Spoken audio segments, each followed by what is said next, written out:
Barry Curly. Woo! He does that. He does that like that. The original story for the third film was a haunted castle movie. But Steven had just finished Poltergeist, so he said, I don't want to do another haunted castle movie. So I said, okay. I said, what about the Holy Grail? He said, oh, you brought that up last time. I don't like that idea. You know, the Holy Grail isn't strong enough. And I said, well, give me a chance with it. I'm going to take the haunted castle and put it at the beginning for the teaser, and then I'll do the Holy Grail. And we did that script, but it didn't really turn out that well. With Indiana Jones and the Last Crusade, I wanted to flesh out Indy's relationship with his father. And I said, here's a time we can really do a really good character study of who gave birth to this guy. I said, George, let's see who inspired him. Let's do a father-son story. And George said, well, is that going to be conducive with a Grail search? I said, well, the search for the father is the search for the Holy Grail. And if they're estranged by bitterness of experience, different ideologies or different approaches to archaeology, the father is more professorial than Indy ever was. The father's more critical of Indy.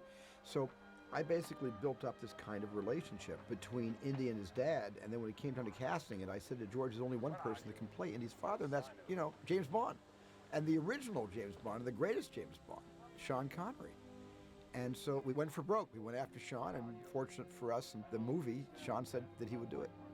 I was absolutely delighted, and I had a lot of notes, as usual, about the whole piece. And after all, if you're going to make a film with the father of Indy, you really have to have some kind of eccentricities and what have you. And anyway, at first it didn't bode too well, because I think George had a different idea, Lucas, of what it was about. Probably a bit more Calvin-like and conservative in that way. Anyway, when we went to the meeting at Amblin with George and Stephen, it went very well. Well, I was a strong proponent of the idea of bringing Indiana Jones' father into the story and showing some new aspects of his character that we hadn't seen in the first two films. The third film benefits greatly from Sean Connery's presence, which kind of elevated everybody's game. I think it's by far the most sophisticated in many ways, and it was maybe the most fun of all of them because it had great locations, great physical sequences. It had a terrific leading lady, Alison Doody, with a real intriguing story to tell. The woman who had a relationship both with my father and with me, and the complications that ensued from that. I had great fun with it. No, just another day at the office. Beating? Mark. Indy. I told Stephen, what if we started out with him as a little boy? Indiana.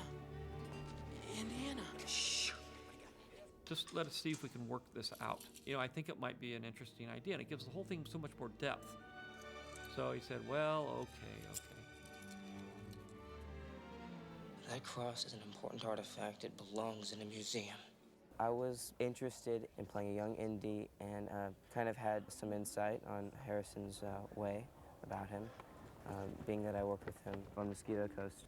And while doing Mosquito Coast, I kept a close eye on Harrison, and I noticed some of his traits. And when he would turn around, I would sometimes mimic him and get a few laughs. And how about this?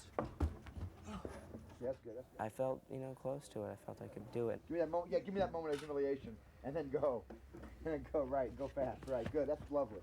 Well, River, I love River's work, especially when he was in Stand By Me, and I think Harrison actually was the one that suggested River. He said to me, the guy that looks most like me when I was that age is this actor named River Phoenix. And I believe that's a Harrison Ford idea, because he played Harrison's son in Mosquito Coast. And I met River and thought he was great and cast him.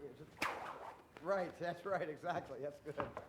I wouldn't do that, but I like when it wraps around you. Wrap it around you again. I like that. The movie has chosen to pick young Indy up at a certain point in his life where he experiences many different things which are very significant and forever change him. Forever. And basically, he'll never be the same. For instance... Oh my God! You see how he gets this phobia for snakes.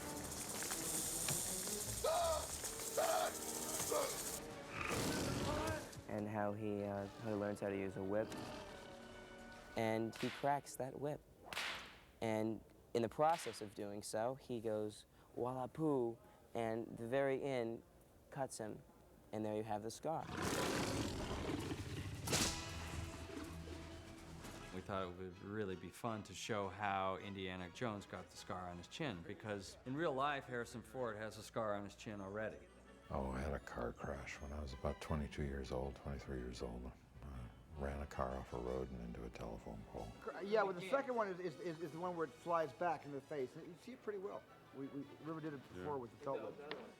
Indiana Jones and the Last Crusade, I just wanted to bring back the spirit of the original Raiders and have some fun. I wanted to bring the cast back that I had missed in Temple of Doom, so Denham Elliott came back, and he was in a key role, and bringing back Sallah, and just bringing the spirit of what got us so pregnant with the series originally in 1980. How long have I been looking for that? All your life? In a way, I was rather the sort of father figure in the first one, and then those real fathers turned up. My role in that direction has been superseded, so Steven Spielberg has turned him, I'm very glad, into a sort of figure of fun who's got 3 left feet when he's outside his own environment. And he never stops doing the most terrible things at the wrong moment, and it's great fun. There's quite a lot of comedy involved. Does anyone here understand a word I'm saying? My name is Donovan, Walter Donovan. I know who you are, Mr. Donovan.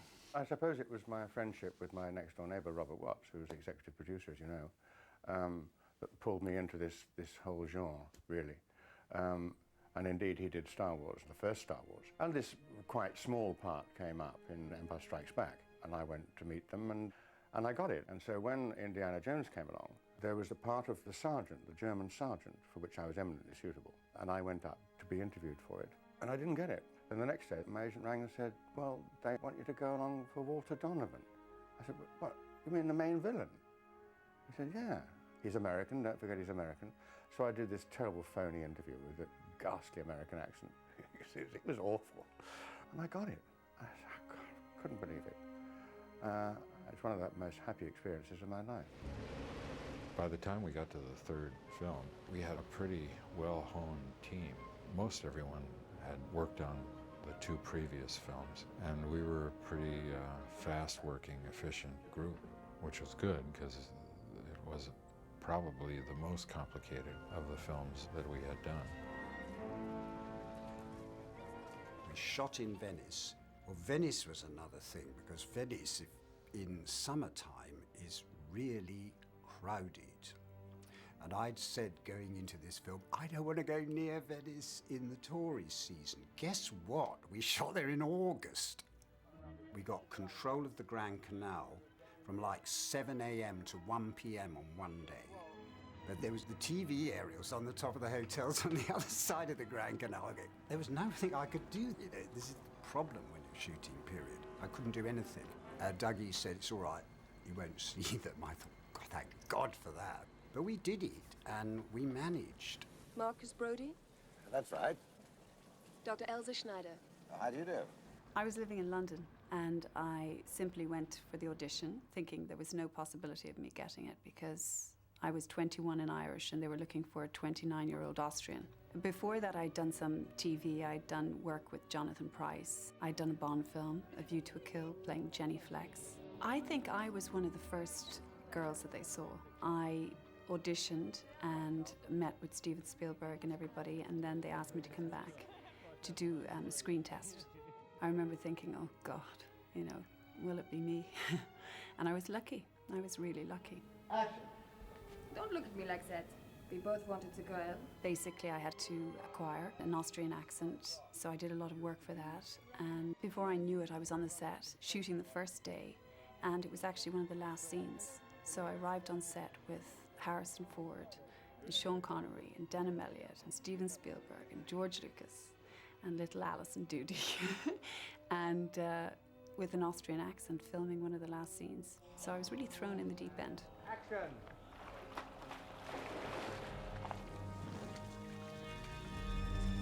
Oh, rats.